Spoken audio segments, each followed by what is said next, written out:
Look up at the night sky and tell me what you see. You see a vast tapestry of light that feels eternal. You see constellations that guided our ancestors and will guide our descendants. It feels as though the universe has always been here and always will be here. But this sense of permanence is a beautiful lie. It is a trick played on us by our short lifespans. The universe is not a static painting hanging on a wall. It is a dying fire. Every star you see is a burning log destined to turn into ash. Every galaxy is a clock winding down to a final midnight.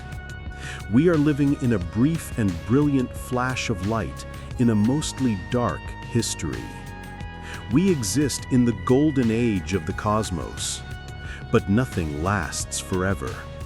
Not the mountains, not the oceans, not the stars, and not even time itself.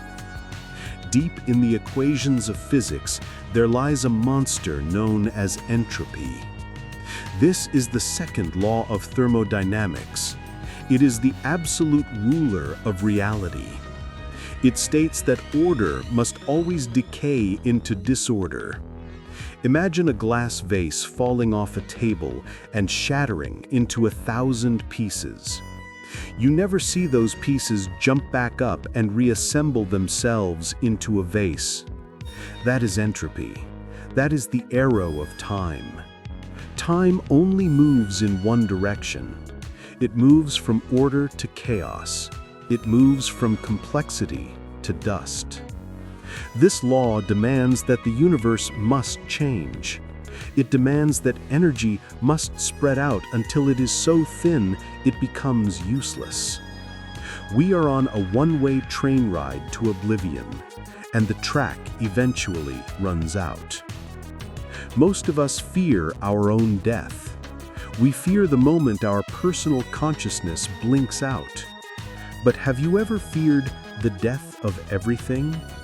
Have you ever imagined the day when physics itself gives up? The day when the last photon is extinguished? The day when there is no future left to happen? This is not science fiction. This is the inevitable conclusion of the laws of nature as we understand them today. So turn off the lights, sit in the silence, and prepare yourself for the ultimate journey. We are going to travel forward in time, trillions and trillions of years into the future. We will witness the stages of cosmic decay. We will watch the lights go out one by one until there is nothing left but a cold and silent void. Welcome to Midnight Science. Today we ask the ultimate question: what happens when time stops? We currently reside in what astronomers call the stelliferous era. This is the age of stars. It is the era of light and heat and energy. It is the only time in the history of the universe when life as we know it can exist. We look around and see stars being born in great nebulas. We see them burning bright blue and white and yellow. It seems like a cycle that will renew itself forever. But the universe is running on a finite tank of gas. Stars are engines that convert hydrogen into helium. They are nuclear furnaces that require constant fuel to fight against the crushing grip of gravity. But the supply of hydrogen is not infinite. Every time a star dies, it traps some of that useful matter in its core. It locks it away where it can never be used again to make new stars. Slowly but surely, the universe is becoming efficient at wasting its own potential. In about 4 billion years, our own Milky Way galaxy will collide with the Andromeda galaxy. It will be a spectacular cosmic dance of gravity and light. This collision will trigger a massive burst of star formation. It will be the last great fireworks show our corner of the universe will ever see. The gases will compress and ignite one final generation of bright, blazing suns. But after the party is over, the lights will begin to dim. The chaotic and beautiful clouds of gas will be exhausted. The nurseries of the cosmos will shut their doors forever. No new stars will be born. The massive blue giants that dazzle us today will be the first to die. They burn through their fuel with reckless abandon and explode in violent supernovas. They will leave behind only the smaller and dimmer stars. The universe will transition from a bright white brilliance to a dull red glow. The only survivors will be the red dwarfs. These are tiny stars that sip their fuel very slowly. They are the misers of the cosmos. They can burn for trillions of years, long after our sun has turned into a cold crystal. Long after the Earth has been swallowed or frozen, the red dwarfs will still be there. They will be the only lighthouses in an increasingly dark ocean. But even they are mortal. Imagine standing on a planet orbiting the very last star in the universe. The sky above you is pitch black. There are no other stars to see. There are no other galaxies visible to the naked eye because the expansion of the universe has pushed them beyond the horizon. You are alone in a way that is impossible to comprehend. You are witnessing the final twilight of the stelliferous era. One by one, these last red embers will flicker and fade.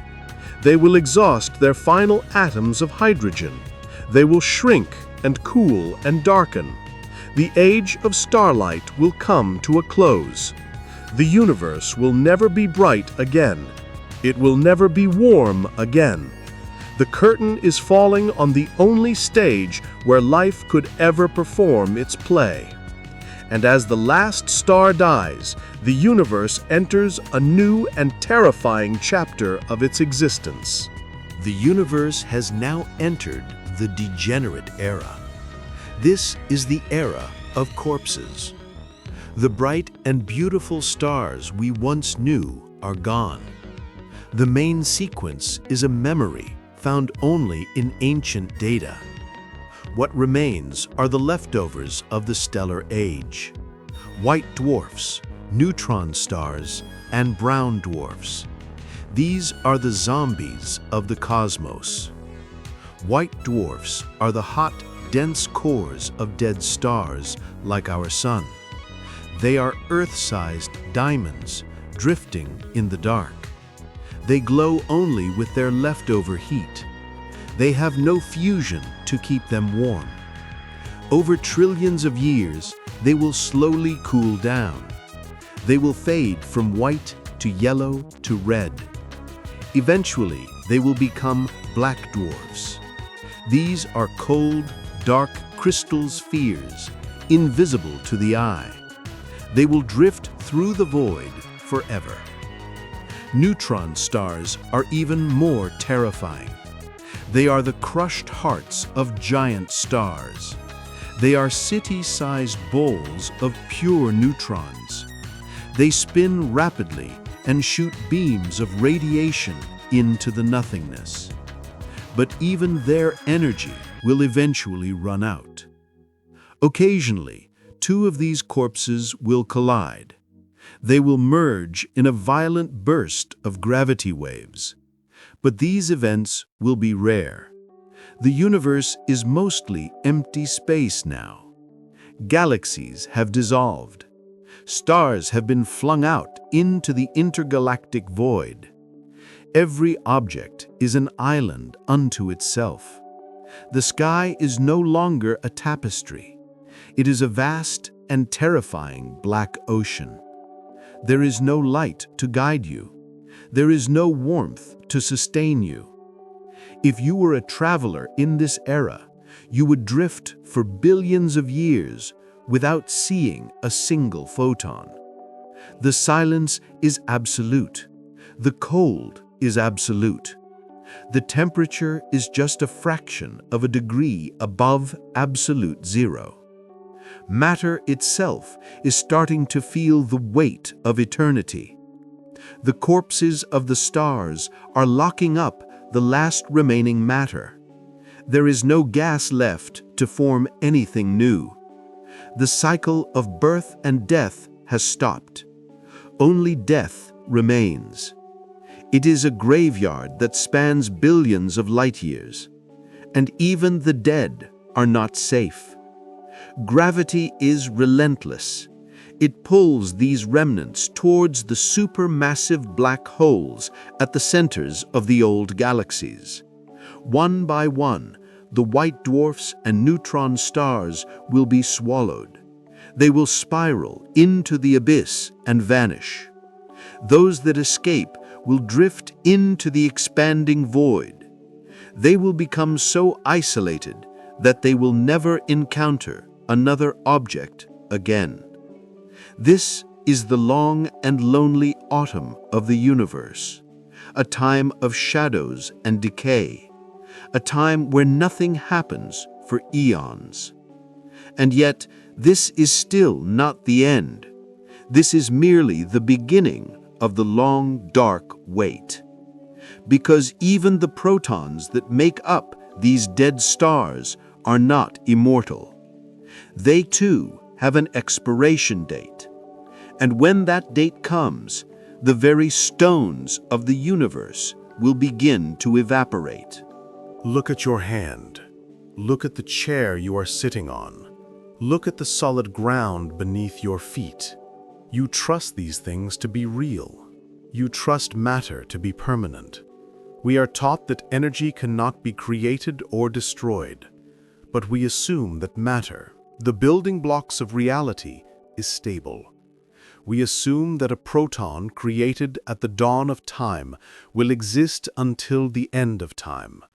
But in the deep, deep future, this assumption will be shattered.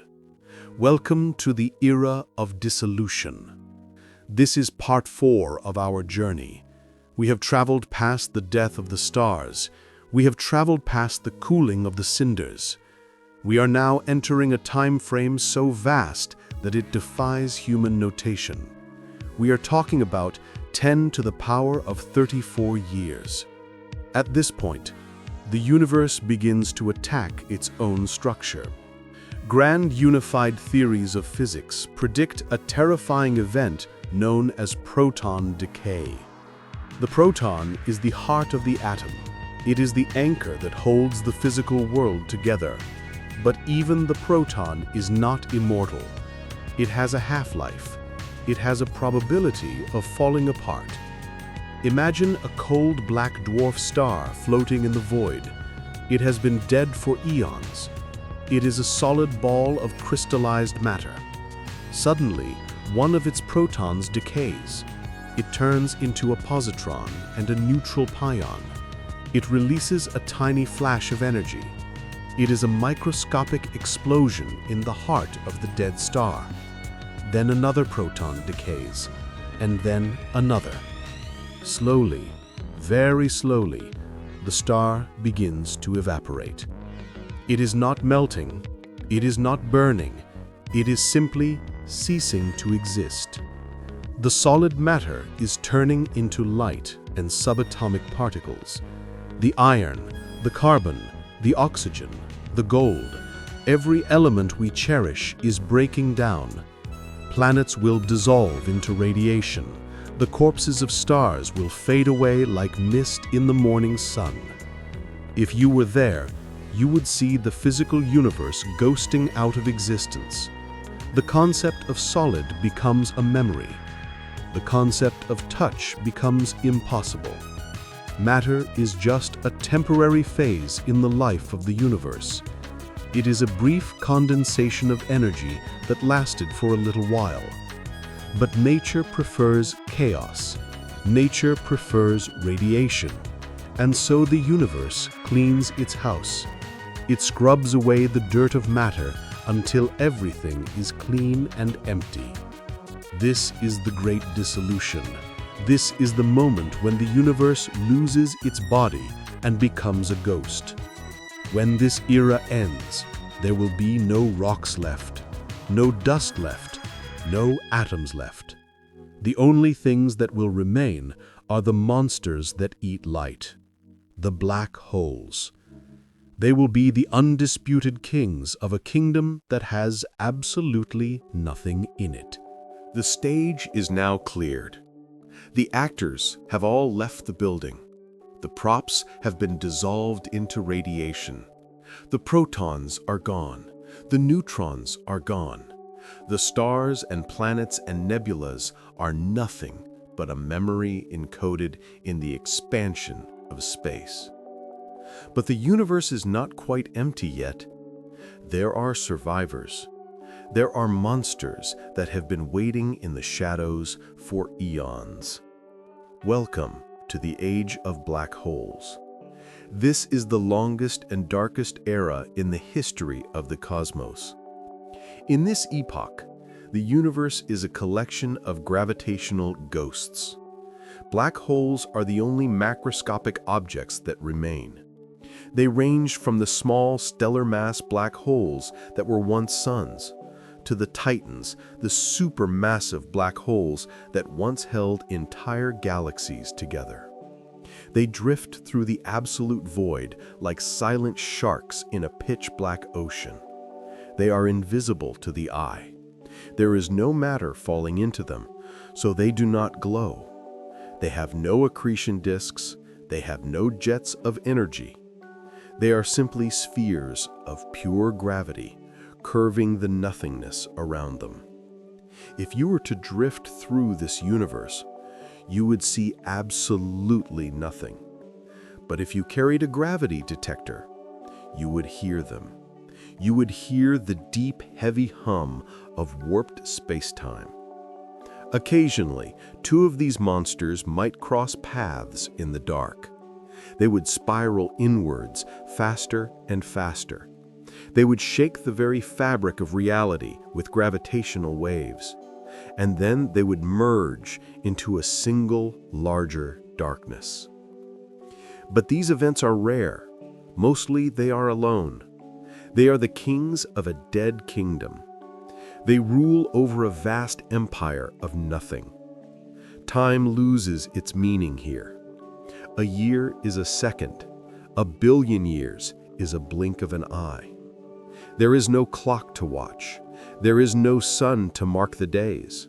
There is only the silent and relentless curvature of space. The black holes act as the keepers of the universe's entropy. They store the chaos of everything that ever existed. Inside their event horizons lie the secrets of the civilizations that rose and fell, the secrets of the stars that burned and died, the secrets of the matter that evaporated.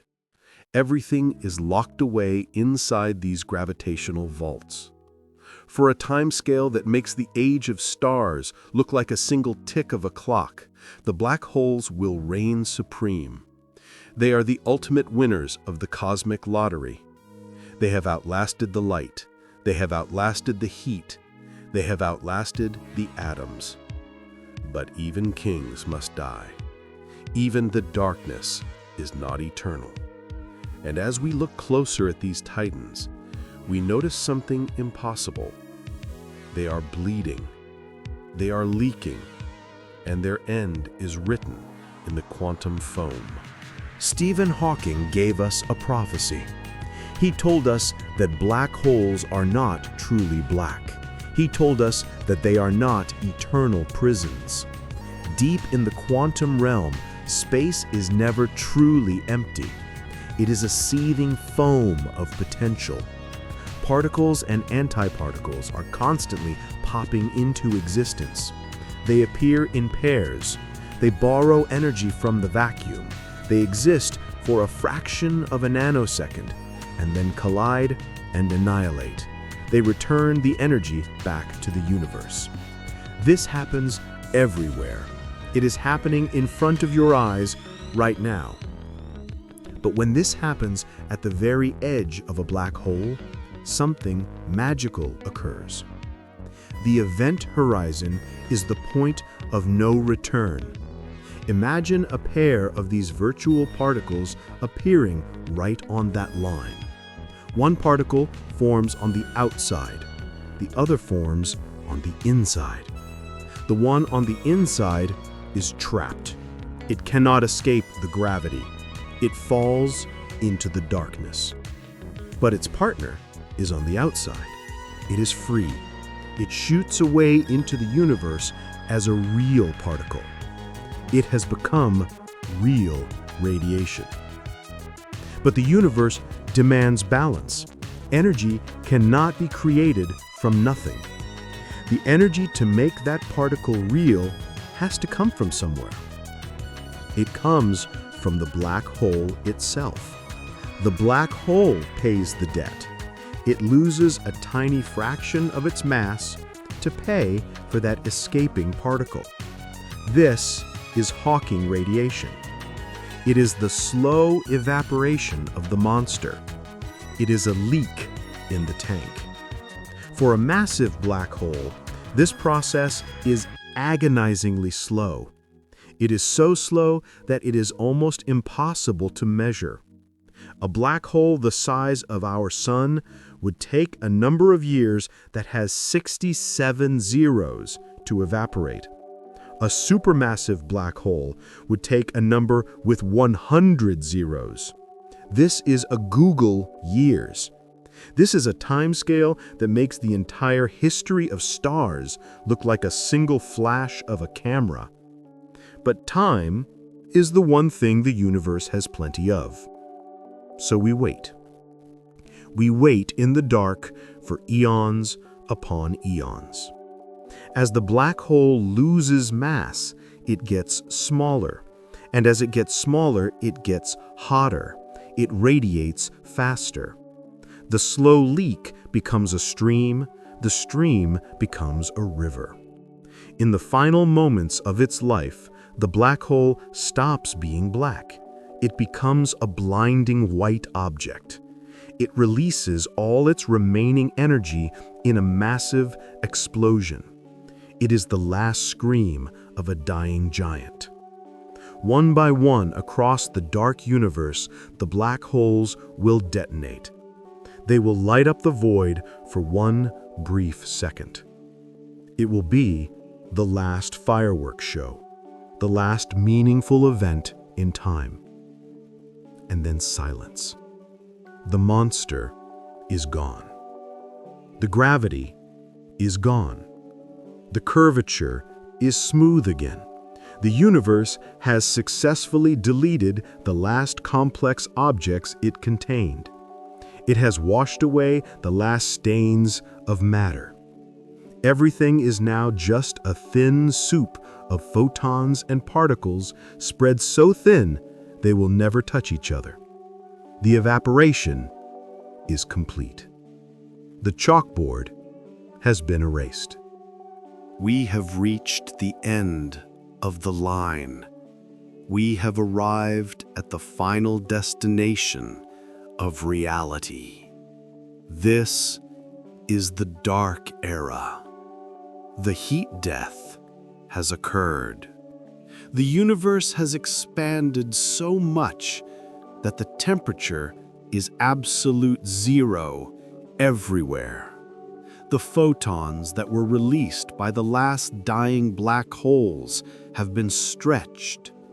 They have been stretched so thin by the expansion of space that they possess no energy. They are ghosts of ghosts. There is no matter. There is no gravity. There is no light. There is no life. But the most terrifying thing about this era is not the darkness. It is the death of time itself. Time is a measurement of change.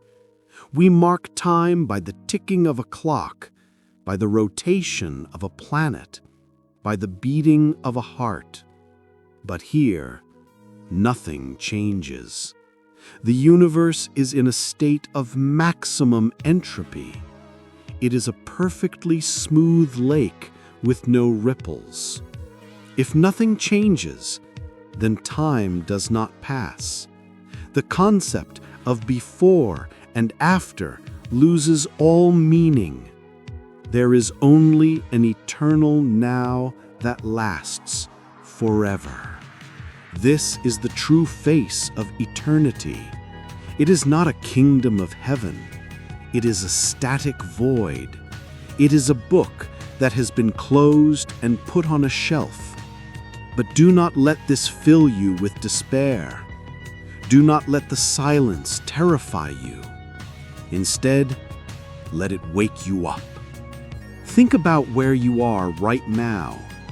You are living in the stelliferous era. You are living in the briefest and most beautiful flash of the universe's life. You are breathing. You can see the stars. You can feel the warmth of the sun. You can ponder the mystery of your own existence. We are the universe experiencing itself. We are the eyes that the cosmos opened for just a moment to look at itself. We are the only ones who will ever know that this universe existed. Before us, there was chaos. After us, there will be silence. We are the memory of the world. We are the impossible miracle that happened in the middle of the timeline. So look up at the night sky tonight. Look at the stars while they are still burning. Cherish the light. Cherish the energy. Cherish the time you have been given. Because one day, the clock will stop ticking and the story will end. But for now, the story is ours to write. Thank you for journeying to the end of time with us. If this glimpse into the eternal void moved you, then join our community. Subscribe to Midnight Science. Turn on the notifications so you never miss a journey into the unknown. Share this video with someone who needs to see the bigger picture. And tell us in the comments, does the thought of the end comfort you or terrify you? I am Midnight Science, and I will see you in the next mystery. Goodbye.